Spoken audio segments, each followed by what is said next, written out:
જય શ્રી કૃષ્ણ। જયા એકાદશીનું મહાત્મ્ય જે ભગવાન શ્રી કૃષ્ણ અને યુધિષ્ઠિર વચ્ચેની વાતચીતમાં આવે છે। શ્રી કૃષ્ણ ભગવાનને પૃચ્છા કરતા ધર્મરાજ યુધિષ્ઠિરને કહે છે, મહામાસના શુક્લ પક્ષમાં આવનાર આ એકાદશીનું નામ જયા છે। એ સર્વ મનોકામના પૂર્ણ કરનારી, મહાપાપોના નાશ કરનારી અને મોક્ષ આપનારી છે। એનું વ્રત કરનાર મનુષ્યને પ્રેતપણું આવતું નથી, ભૂત પિશાચ તેને હેરાન કરી શકતા નથી।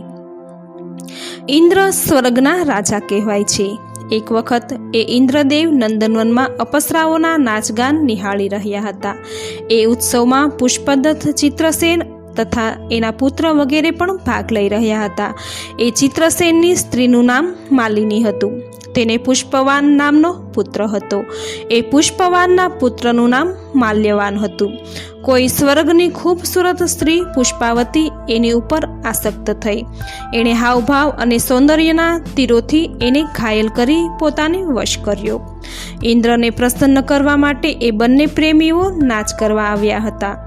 અપ્સરાઓની વચ્ચે નૃત્યગાન કરતાં કરતાં એ બંનેની ચાર આંખો એકાકાર થઈ અને બંને એકમેકના પ્રેમમાં હેલે ચડ્યા। ચીચક ડોળે ચડતા બંને નાચગાનમાં ભૂલ કરવા લાગ્યા। ઇન્દ્રદેવ આ બાબતનો ભેદ પામી ગયા। પોતાના ઉત્સવ પ્રસંગની આ સભ્યતાને પોતાનો અનાદર માની ખૂબ ગુસ્સે થઈ તેને શ્રાપ આપ્યો। તમે બંને પાપીઓએ આ નંદનવનની પવિત્રતાનો નાશ કર્યો છે। તેથી મૃત્યુલોકમાં પિશાચ યોનિમાં અવતાર લઈ સ્ત્રી પુરુષ થઈ તમારી નિજ કામ વાસના પૂર્ણ કરો। ઇન્દ્રદેવના શાપ અનુસાર માલ્યવાન અને પુષ્પાવતીનું પ્રેમી જોડું હિમાલય પર્વત પર પિશાચ યોનિમાં અવતર્યું। તેમને રસ, ગંધ, સ્પર્શ કશાનું ભાન ન હતું। આખા શરીરે આખો વખત દાહ થયા કરતો, તેથી તેમને ઊંઘ આવતી ન હતી। એ બંને પર્વત પાસેના વનમાં દુઃખી દિલે ફરી રહ્યા હતા। એક વખત સખત ઠંડીથી પીડાઈ શરીરના રૂવાટા ઊભા થઈ જતા પિશાચે પોતાની પિશાચીની પત્નીને કહ્યું, આપણે એવું તે કયું મહાપાપ કર્યું હશે જેથી આપણને આવું નર્ક યાતનાથી પણ બદતર દુઃખ સહન કરવું પડતું હશે? આ શાપની મુક્તિનો કોઈ ઉપાય કહેશે કે કેમ? પત્ની બિચારી જવાબમાં નિશ્વાસ નાખતી। આ ચિંતા અને દુઃખ સહન કરતાં કરતાં મહાસુદ 11નો દિવસ આવ્યો। તે દિવસે કોણ જાણે કે તેમને એવી દૈવી પ્રેરણા થઈ, બંનેમાંથી કોઈએ જીવ હિંસા કરી નહીં, ફળ પાંદડા કંઈ પણ ખાધું નહીં। દુઃખના માર્યા પીપળાના વૃક્ષ નીચે બંને ભૂખ્યા તરસ્યા પડી રહ્યા। સમી સાંજ થઈ, રાત્રિ ચઢી, ટાઢ સખત પડવી શરૂ થઈ। દુબળા શરીરના તે બંને એકબીજાને વળગી પડ્યા। દારૂણ દુઃખ બેમાંથી કોઈ ઊંઘી શક્યું નહીં। બંનેને આખી રાતનો ઉજાગરો થયો અને આમ અનાયાસે એમનાથી જયા એકાદશીનું મહાન વ્રત થઈ ગયું।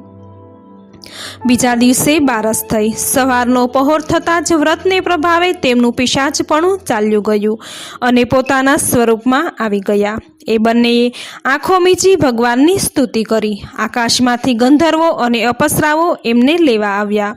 મનોહર વિમાનમાં બેસી તેઓ સ્વર્ગે ગયા અને ઇન્દ્રદેવને પ્રણામ કર્યા।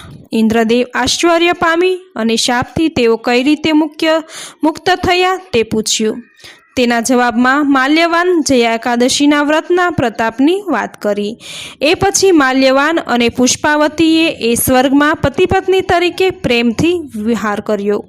આમ આ એકાદશી વ્રત કરી પવિત્ર થનાર અને ભગવાનની કૃપા પામનાર પૂજવા તથા વંદન કરવા જેવા છે, એમાં સંશય નથી। જે માણસ ભક્તિથી શ્રદ્ધા રાખી આ વ્રત કરે છે તેને સર્વ પ્રકારનું દાનનું, યજ્ઞનું અને તીર્થસ્થળનું ફળ મળે છે। આ કથાનો પાઠ કરનાર તથા સાંભળનાર પણ આ જન્મ સફળ કરી વૈકુંઠમાં જાય છે।